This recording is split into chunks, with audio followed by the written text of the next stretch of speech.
आज हम लोग अगस्त 2024 से जुलाई 2025 तक जो इडुटेरिया का जो लेटेस्ट करंट अफेयर्स का बुक आया है उसी का सेट नंबर 17, जिसमें केंद्रीय बजट 2025-26 से संबंधित जो प्रश्न है उसको हम लोग देखेंगे।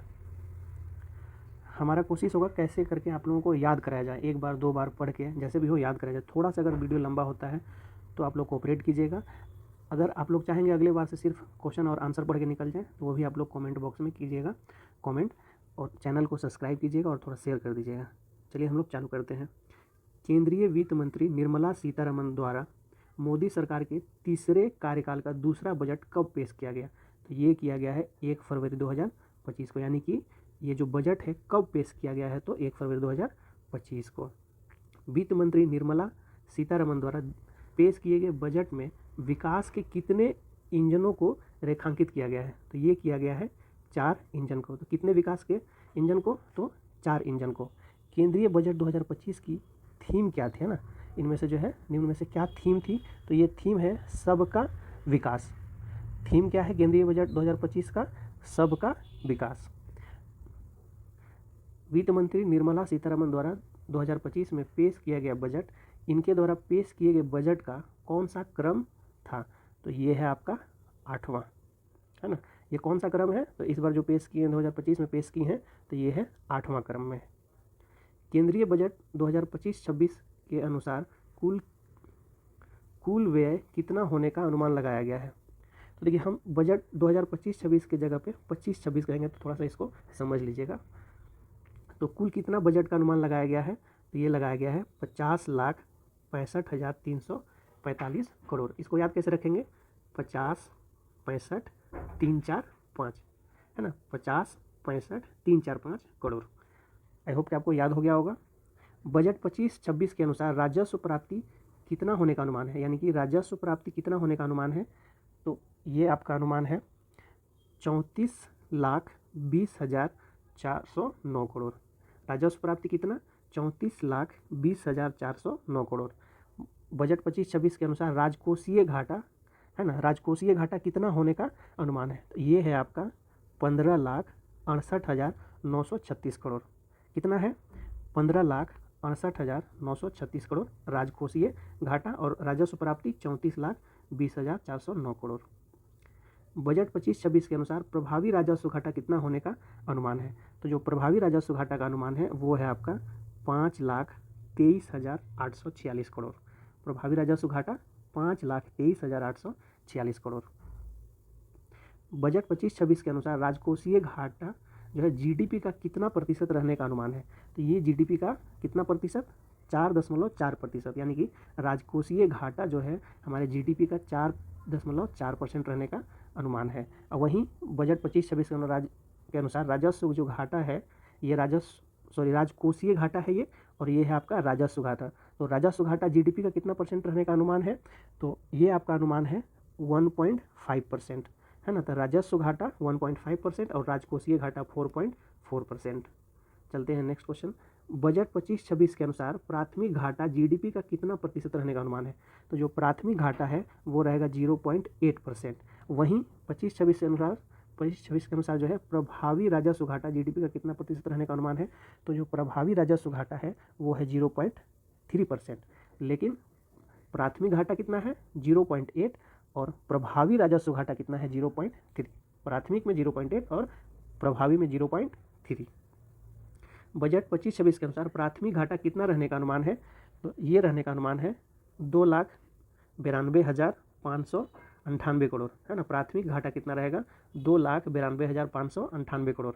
बजट 25-26 के अनुसार रक्षा पर खर्च, है ना, करने का कितना बजट आवंटित किया गया? यानी कि रक्षा पर जो है हमारा बजट में कितना खर्च किया जाएगा रक्षा के ऊपर?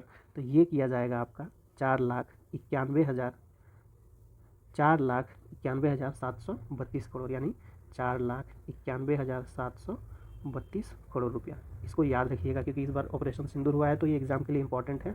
4,91,732 करोड़ रुपया। बजट 25-26 में शिक्षा पर खर्च करने हेतु कितना बजट आवंटित किया गया है? तो यानी कि शिक्षा पे जो है हम लोग कितना खर्च करेंगे? तो ये है आपका 1,28,650 करोड़। 1,28,650 करोड़।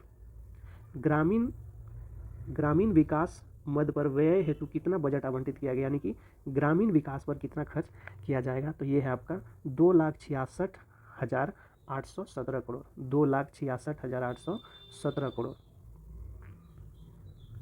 बजट 25-26 में शहरी विकास हेतु कितना बजट आवंटित किया गया है, तो जो शहरी विकास के लिए किया गया है ये 96,777 करोड़, 96,777 करोड़ किया गया है। बजट 25-26 में विकसित भारत हेतु रेखांकित 4 इंजनों में प्रथम इंजन का संबंध किस क्षेत्र से है।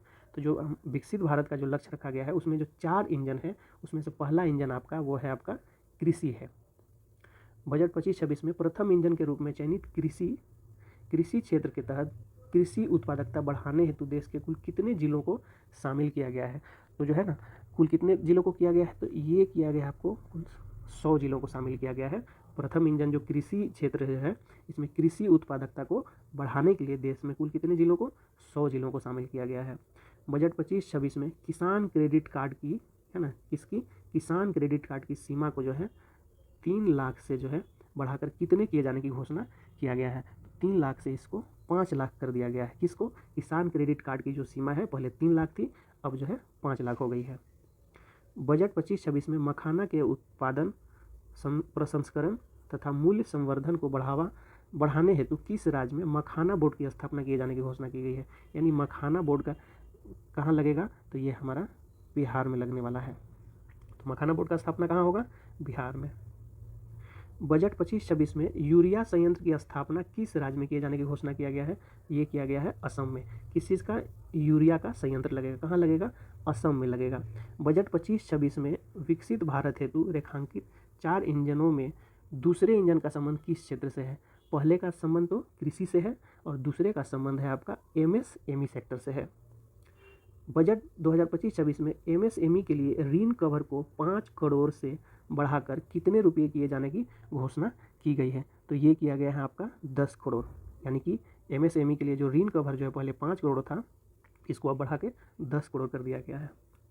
बजट 25-26 में किए गए घोषणा के अनुसार किस राज्य में राष्ट्रीय खाद्य प्रौद्योगिकी संस्थान है ना, राष्ट्रीय खाद्य प्रौद्योगिकी संस्थान की स्थापना की जाएगी, तो ये किया जाएगा बिहार में। बजट 25-26 में रेखांकित 4 इंजनों में तीसरे इंजन का संबंध किस क्षेत्र से है। तो जो तीसरा इंजन है वो है आपका निवेश का। पहला इंजन कृषि है, दूसरा MSME है और तीसरा है निवेश। उड़ान क्षेत्रीय संपर्क योजना के अंतर्गत कितने नए गंतव्यों को शामिल करने की घोषणा की गई है। तो ये किया गया है 120 नए गंतव्यों को है ना शामिल किया गया है। किस योजना के तहत, उड़ान क्षेत्रीय संपर्क योजना के तहत। भारत सरकार की वर्ष 2025-26 में कितने डे केयर कैंसर केंद्र खोलने जाने की योजना है। तो डे केयर कैंसर सेंटर खोलने की योजना है आपका टोटल 200 है ना। कितना डे केयर सेंटर खोला जाएगा, डे केयर कैंसर सेंटर 200। बीमा क्षेत्र में प्रत्यक्ष विदेशी निवेश यानी कि FDI को 74% से बढ़ाकर कितने किए जाने की घोषणा की गई है। तो 74% से इसको बढ़ा के 100% कर दिया गया है। नई कर व्यवस्था के तहत 12 लाख तक की आय पर कितना आयकर निर्धारित किया गया है। तो ये किया गया है 0%, यानी कि 12 लाख तक जो है आपको इनकम टैक्स नहीं लगेगा। बजट 25-26 में वरिष्ठ नागरिकों के लिए कर कटौती को 50,000 से बढ़ाकर कितना कर दिया गया है। तो ये कर दिया गया है 1 लाख रुपया, यानी कि किसके लिए, वरिष्ठ नागरिकों के लिए कर कटौती को 50,000 से बढ़ा करके कितना कर दिया गया है, 1 लाख रुपया। केंद्रीय बजट 25-26 में किराए पर कटौती करने वाले स्रोतों पर है ना कर कटौती TDS की सालाना सीमा 2,40,000 से बढ़ाकर कितना कर दिया गया है। तो ये कर दिया गया है आपका 6 लाख रुपया है ना, यानी कि सालाना जो कर स्रोत पे सालाना सीमा शुल्क जो है 2,40,000 से बढ़ा के 6 लाख कर दिया गया है। केंद्रीय बजट 25-26 में आयकर रिटर्न यानी ITR दाखिल करने की समय सीमा को 2 वर्ष से बढ़ा करके कितना कर दिया गया है। तो अब कर दिया गया है 4 वर्ष, यानी कि आयकर जो रिटर्न है ITR है उसको 2 वर्ष से बढ़ा करके कितना 4 वर्ष कर दिया गया है। केंद्रीय बजट 25-26 में जल जीवन मिशन योजना, किस योजना, जल जीवन मिशन योजना को कब तक बढ़ाने की घोषणा की गई है। तो ये किया गया है 2028 तक। जल जीवन मिशन योजना को कब तक, 2028 तक। केंद्रीय बजट 25-26 में जल जीवन मिशन के लिए कितनी राशि आवंटित की गई है। जो जल जीवन मिशन योजना है इसके लिए कितनी आवंटित की गई है राशि, तो 67,000 करोड़ रुपया आवंटित किया गया। किसके लिए, जल जीवन मिशन योजना के लिए। केंद्रीय बजट 25-26 में ज्ञान भारतम मिशन की घोषणा की गई है। इसका मुख्य उद्देश्य क्या है, तो ज्ञान भारतम योजना का जो मुख्य उद्देश्य है वो है आपका 1 करोड़, है ना, 1 करोड़ पांडुलिपियों का क्या करना है, संरक्षण करना है और उसके बाद उसका दस्तावेजीकरण करना है। यानी 1 लाख पांडुलिपियों का संरक्षण और दस्तावेजीकरण किस मिशन का है, तो भारत ज्ञानतम मिशन का ये लक्ष्य है, उद्देश्य है। बजट 25-26 में deep ocean mission, deep ocean mission के लिए कितने करोड़ रुपये आवंटित किए गए हैं बजट में, तो डीप ओशन मिशन के लिए आपको 600 करोड़ रुपया जो है आवंटित किया गया है ना। डीप ओशन मिशन के लिए 600 करोड़ रुपया। केंद्रीय बजट 25-26 होगा में किए गए घोषणा के अनुसार ग्रीन फील्ड हवाई अड्डे की स्थापना किस राज्य में की जाएगी, तो ये किया जाएगा अपने बिहार में, है ना। किसमें, ग्रीन फील्ड हवाई अड्डे की स्थापना किस राज्य में, तो बिहार में। बजट 25-26 में मनरेगा हेतु कितनी राशि आवंटित की गई है, तो मनरेगा के लिए आपको जो है 86,000 करोड़ रुपया का आवंटन किया गया है। किसके लिए, मनरेगा के लिए 86,000 करोड़ रुपया का आवंटन।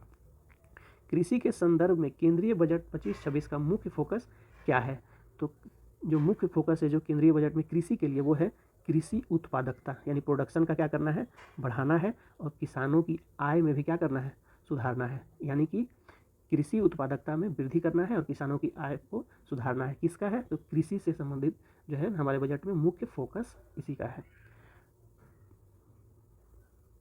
केंद्रीय बजट 25-26 के तहत आत्मनिर्भरता मिशन का फोकस किन दालों पर है, तो अरहर दाल पे भी है, उड़द दाल पे भी है और मसूर पे भी है, यानी इनमें से सभी। तो बजट में जो आत्मनिर्भरता मिशन का जो फोकस किन दाल पे है, तो तीनों दाल पे, अरहर पे, मसूर पे, उड़द पे, है ना, तीनों दालों पे है। बजट 25-26 में कितनी जीवन रक्षक दवाओं को सीमा शुल्क से पूरी तरह से छूट देने की घोषणा की गई है, तो ये 36 ऐसी दवा है जिसको सीमा शुल्क से पूरी तरह से छूट दिया गया है। किस तरह की दवा, जीवन रक्षक जो दवा है ना, जीवन रक्षक दवा पे। शिक्षा क्षेत्र में AI को बढ़ावा देने के लिए कितने रुपये की लागत से नया सेंटर ऑफ एक्सीलेंस स्थापना करने की घोषणा की गई, यानी कि सेंटर ऑफ एक्सीलेंस की स्थापना की गई है। कितने, तो 500 करोड़ रुपये की घोषणा की गई है। तो 500 करोड़ रुपये की लागत से जो है नया सेंटर ऑफ एक्सीलेंस बनेगा, जो क्या काम करेगा, तो शिक्षा के क्षेत्र में जो है AI को बढ़ावा देने के लिए किया गया है। केंद्रीय बजट 25-26 में केंद्र सरकार ने राष्ट्रीय परमाणु ऊर्जा मिशन के तहत किस वर्ष तक कम से कम 100 गीगावाट परमाणु ऊर्जा उत्पादन करने का लक्ष्य रखा है, तो ये लक्ष्य रखा है 2047 तक। क्या है, फिर से देखते हैं। केंद्र सरकार ने राष्ट्रीय परमाणु ऊर्जा मिशन, है ना, राष्ट्रीय परमाणु ऊर्जा मिशन के तहत जो है किस वर्ष तक कम से कम 100 गीगावाट परमाणु ऊर्जा का उत्पादन करना है। कितना करना है, 100 गीगावाट, और ये करना है 2047 तक। अंतर्राष्ट्रीय व्यापार को बढ़ावा देने हेतु किस एकीकृत डिजिटल प्लेटफॉर्म की स्थापना किए जाने की घोषणा की गई है, तो ये किया गया है भारत ट्रेड नेट, है ना। ये क्या करेगा, तो अंतर्राष्ट्रीय व्यापार को ये बढ़ावा देगा। इसके लिए ही एकीकृत जो डिजिटल प्लेटफॉर्म की स्थापना की गई है और उसका क्या नाम है, उसका नाम है भारत ट्रेड नेट। केंद्रीय बजट 25-26 में किस विधेयक के तहत 100 से अधिक प्रावधानों को अपराध मुक्त, है ना, अपराध से क्या कर दिया जाएगा, मुक्त कर दिया जाएगा, है ना। 100 से अधिक विधेयक, मतलब किस विधेयक के तहत 100 से अधिक प्रावधानों को अपराध मुक्त कर दिया जाएगा, तो इसका सही आंसर हो जाएगा जन विश्वास विधेयक 2.0, है ना, जन विश्वास विधेयक, है ना, 2.0। भारत ने 2025 के लिए संयुक्त राष्ट्र बजट, है ना, संयुक्त राष्ट्र बजट में कितने मिलियन डॉलर योगदान दिया है ना, भारत कितने मिलियन डॉलर का योगदान दिया है, तो ये दिया है 37.64 मिलियन डॉलर। ये भी इंपॉर्टेंट क्वेश्चन है, 37.64 मिलियन डॉलर, है ना, आपको याद रखना है इसको। संयुक्त राष्ट्र के बजट में भारत ने योगदान दिया है। केंद्रीय वित्त मंत्री ने आधारभूत भू स्थानिक अवसंरचना और डेटा विकसित करने के लिए किस मिशन की घोषणा की है ना, भू स्थानिक अवसंरचना और डेटा विकसित करने के लिए किस मिशन की घोषणा की है, तो ये किए हैं राष्ट्रीय भू स्थानिक मिशन, है ना, राष्ट्रीय भू स्थानिक मिशन की घोषणा की है। किस चीज़ के लिए, तो भू स्थानिक अवसंरचना और डेटा को विकसित करने के लिए। केंद्रीय बजट 25-26 में किन समूहों पर ध्यान केंद्रित करते हुए विकास उपाय का प्रस्ताव किया गया है, यानी कि किस समूह पे है ना, इनमें से किस समूह पे किया गया है, तो आंसर में सभी आ जाएगा, यानी कि गरीबी, गरीबी पे, युवा पे, अन्नदाता पे और नारी पे। इसको लिखेंगे तो गरीब, जी फॉर गरीबी, वाई फॉर युवा, ए फॉर अन्नदाता और एन फॉर नारी, यानी कि ज्ञान पे फोकस किया गया है। केंद्रीय बजट 25-26 द्वारा जारी आंकड़ों के अनुसार 2025-26 में सबसे ज़्यादा खर्च किस क्षेत्र में किया जाएगा, तो इसका सही आंसर हो जाएगा रक्षा पे किया जाएगा। अब आप लोगों को कमेंट बॉक्स में बताना है कि कितना राशि खर्च किया जाएगा, ये इंपॉर्टेंट क्वेश्चन है। आप लोग ज़रूर इसको कमेंट बॉक्स में कीजिएगा, आंसर दीजिएगा, और आप लोग शेयर कीजिए अपने दोस्तों के पास, जो भी ग्रुप है उसमें आप लोग शेयर कर दीजिएगा। Thank you.